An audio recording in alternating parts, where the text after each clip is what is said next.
Hey everyone, my name is Alex and welcome to another Civ 6 video. Today we are going to be looking at the brand new March DLC coming to Civ 6 for everybody that owns the New Frontiers Pass or wants to purchase this pack individually. So we just got an announcement regarding the new Civ coming to Civ 6 in March, the two new wonders, the new game mode and the new map, plus the release date for this pack. So we're going to go through all of that today, plus pick some things out which weren't made explicit, some of the finer details which you probably missed. So we're going to start off by looking at the new Civ. So the new Civ is actually going to be Portugal. This was leaked a few days back. I made a video on it, but yes, it's going to be Portugal. And judging from that leak we got the other day, it will be led by João III. Now, we haven't actually had a first look video for this Civ yet, so we don't know too many of their specific bonuses and exactly what they're going to be, but we do know a couple of things. Firstly, Portugal is going to be a maritime exploration and trade Civ, so it's going to make use of the naval mechanics and hopefully add some more detail to the naval mechanics than pretty much any other Civ in Civ 6 has done. I think when I was thinking a while back about what kind of Civ I wanted to see, I did mention, or was definitely thinking about another maritime Civ, just because I thought there was more ways and more things they could do with that. So hopefully Portugal will fill that gap. And also something else which was pretty evident in the trailer is I think they're going to have a unique naval unit, which is the same as they had in Civ 5. I'll put it on the screen right now. I can't remember what it's called, but yeah, it looks like they're going to have a unique naval unit. So although we can't do proper analysis on Portugal yet until we get the first look video in the next few days, a couple of things we can do proper analysis on is the new wonders. So there are two of them. One is inspired by Portugal and one is inspired by Babylon. The first one, the Torre de Belém, I probably pronounced that pretty bad, but I try and keep consistent with these things. But that one is going to be very useful if you want to build up a naval/trading civilization, which is pretty much what Portugal is going to be. So the base bonus for this wonder, if you build it, is plus 5 gold and plus 1 Great Admiral points per turn. That just on its own is very good. The 5 gold is obviously going to be very useful and is going to stack throughout the game. And the Great Admiral point is obviously going to be very good for generating those Great Admirals and helping you to control the seas. Moving on from that, the other bonuses with this wonder include that international trade routes from the city which the wonder is built in receive plus 2 gold for every luxury resource at the destination.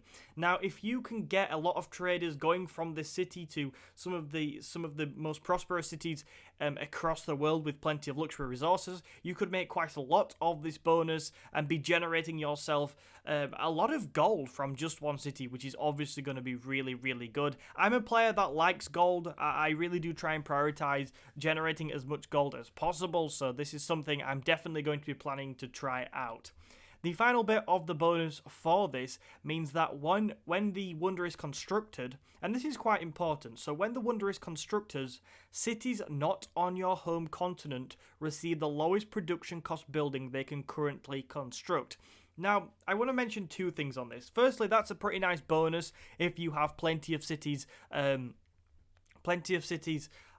another continent to where your capital is. I think that is going to be just pretty nice and going to be very useful if you can achieve that. But what I find more fascinating about this is that does this suggest that because it's a Portuguese wonder, that Portugal is going to be particularly good for empire building?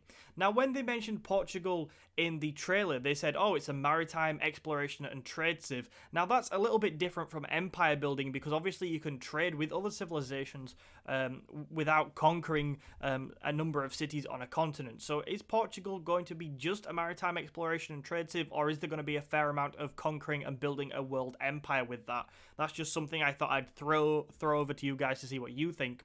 But what I do want to say is that if Portugal is a civ where you want to go around the world and try and capture a number of cities on other continents, then surely Portugal has got to have some sort of exemption from the loyalty mechanics, because whenever you try and build an empire in Civ 6, I think that's going to be very, very hard without some kind of exemption to loyalty, because loyalty makes it so that it's very difficult to build a worldwide empire without facing massive problems. So that's something I was kind of picking the bones out of, and it's just a thought. I could be wrong, but I thought it was interesting. The second of the wonders is the Etemenanki. Now this is a Babylon specific wonder, or it hails from Babylon in the same way Big Ben hails from England in the game. So yeah, it's based on that from Babylon. Obviously anybody can build it, but the bonuses this wonder has is a base of +2 science, which, you know, I'll never complain against bonus science. And it also gives +2 science and 1 production to all marsh tiles in your empire, and +1 science and +1 production on all floodplains tiles for this city. Now, if you're going for a science victory, this wonder is certainly going to be worth considering, because any kind of bonus science you can get from a wonder is very good when you're trying to achieve a science victory. But another thing to mention is the bonus production. Now, the +1 production to all marsh tiles in your empire is decent, and any kind of bonus production in my mind with a wonder is a bonus to absolutely anything, because, you know, production stacks over time. Yes, you only get +1 for marsh tiles per turn, but that will stack after 10, 20 turns. That's only 20, 30 production you wouldn't have already had in your empire. So it is worth just kind of recognizing the bonus production. Overall, that wonder for me is one which I would look to build if I was going for a science victory, but I might give it a miss if I wasn't. Now, there's two main things we still need to look at in this video. The first of them is that the new map is the wetlands map. There wasn't really anything particularly exciting in that for me. It's just kind of a map focused on marsh and things like that. So that's fun if you want to play that. I probably won't so much. But the new game mode, one of the biggest bits of DLC for this pass, is called Zombie Defense. Now, we had a hint of this the other day with the leaks, where we did think zombies were involved. Well, let's kind of break it down. So, this is certainly one of the more radical / game-changing modes that we have gotten in the New Frontiers Pass. Now, with game modes such as Secret Societies, for example, I play with that on in most games, because I just think, yes, it adds to the mechanics, but it doesn't break the game. It just makes it more interesting. So pretty much every game I will play with Secret Societies activated. I will not be doing that with Zombie Defense. Now, there's two reasons for this. One, it's game breaking and completely changes the game. It does a lot of interesting things. You can hire zombies to kind of fight your enemies. You can use zombies to disrupt your enemies and vice versa. And there's not always zombies on the map. So essentially what this does is it breaks the core gameplay. So if you want to play zombies game mode, feel free, but I very much doubt you will be playing it every single time unless you just love zombies that much.